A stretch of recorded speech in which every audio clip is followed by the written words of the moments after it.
This is where I sketch out all the physical manifestations of my feelings. And also why I moved into this building. It's beautiful, oh my gosh. No, literally nobody dances here. And it's like...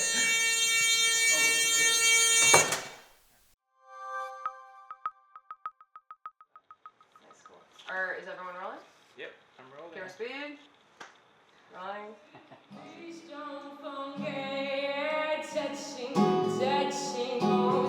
You have to think you're the greatest, just for a little bit, even if it's unfounded, undeserved, unwarranted. You just need that confidence in order to just get you through it until you can kind of look back at your own craft and say, yeah, there's many ways we can improve here, and I'm interested in doing so. My name is Roche Sachs. Roche for me is, again, another extension of myself. My pronouns are they, them. I am a non-binary human being, Mexican-American, citizen of the world is typically how I identify. And I've always thought of my non-binary identity also being another extension of my music. Another part about being non-binary, I think, is just this duality that comes along with it, understanding that there's just multi-dimensional aspects of your own personal being. From breaking away from that binary as a whole, but also understanding how I always kind of existed in between, growing up overseas. So my foundation was, I was born in the US, 2 weeks later I moved to Vietnam. I lived in Hanoi for 2 years, then I moved to Seoul, Korea, lived there for 4 years, then I moved to Panama City, Panama. When I was overseas, I was always identified as the American. Oh, you're the American, even though I was overseas, only to come back to the United States and not be identified as American, be identified as anything but. So I was feeling like I was more comfortable existing in the space in between. So Soul Train is the test of danceability a lot of the time. Like within my final masters, I just like getting a sense of like whether it's danceable, and if it's danceable, then it's for the people.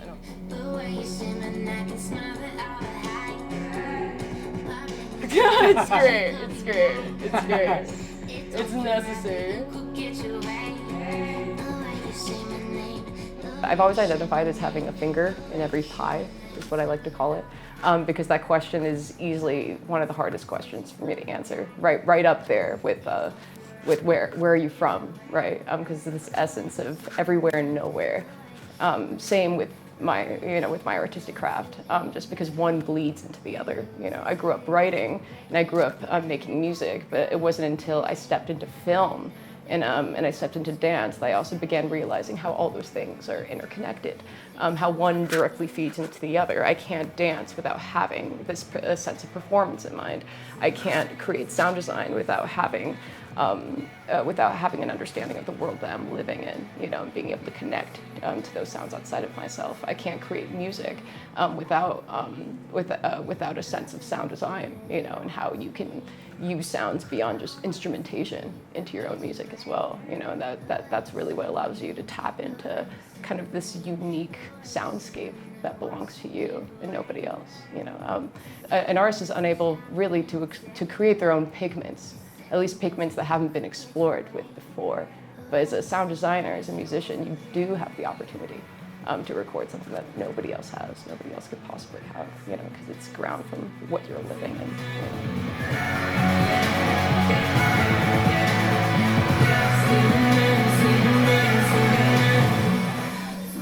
The mirrors are the biggest part of the space to me. Like just being able to be in the space though, like personally, and what it means to me, just how I'm gonna be set up on a stage, like taking a picture of the stage I'm about to perform on, and kind of arrange everything on that stage and being able to look at myself like in the mirror and practice everything as if I'm practicing with an audience, but like here, and obviously like the beautiful fucking view, which is, that just takes the cake. But everyone that comes here, look around, everyone's here to like do yoga, chill, like they don't care about dancing. I used to just busk on the street for laundry money, when I was in school, and play other covers. And it wasn't until I was challenged by musicians around me that I really began just really thinking about what I could contribute musically, you know, from my own mind, from my own experience, from my own set of references, myself. And then I started exploring something beyond just instrumentation. You know, that's when I started getting into synthesizers and drum machines and vocoders and understanding that there was a whole world that existed outside of just playing my guitar. I just wanted to give you a taste of like just kind of the before and after, and they all had different different components, and kind of focus based on like what version they were. Like the first version was maybe focused on production, and like reworking the production, like kind of like layering like a 12-layer sheet cake. This is an angry song, you know, and this is it's just anyways. Come and get a taste, a little smirk, let's play a little game. We might get hurt, but you could get your way. Vocals are dry, you know. The way you sing the name, the way you sing the I can smile it out of high. Bubbling inside, attention. We're really focused on layering the harmonies today. I wanted it to be call and response. Like I knew I wanted that component to come out in the music. And then that's my voice modulated. So also being able to use it for lower, middle, and higher texture, you know, being able to give all of it.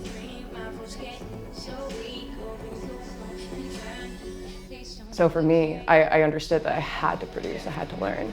But it wasn't until I was a Virginia Tech for a while, pursuing social justice and human rights, audio production as well.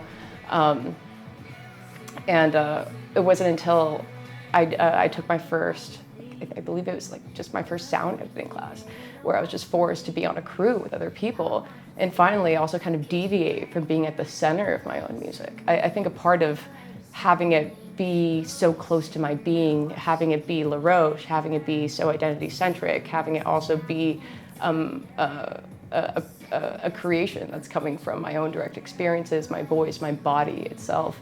It was such a beautiful challenge to be able to distance myself entirely and just dedicate my own craft to somebody else's vision, whether it be a director or working with an editor in post-production, and just finding and just treating the film like that was the musical child, you know, that I was breeding. But music wasn't even the center of my role. My role was weaving all these other sounds that I otherwise kind of took for granted, you know, dialogue, ambience, background, Foley, sound effects, the whole world that comes into sound design. And music last. And then also being able to appreciate the musical role of working with a musician whose job is to create the entire score. So just being able to also really appreciate, you know, everything that goes into that. When you're mixing, you're deciding what sound should be boss at any given moment. Like what sound should be at the forefront of the song, you know, like and what sounds are otherwise supporting acts, just kind of like holding it up. Mixing is also kind of like being like an executive Goldilocks. Like, you know, highs, lows, just tweaking. Yeah.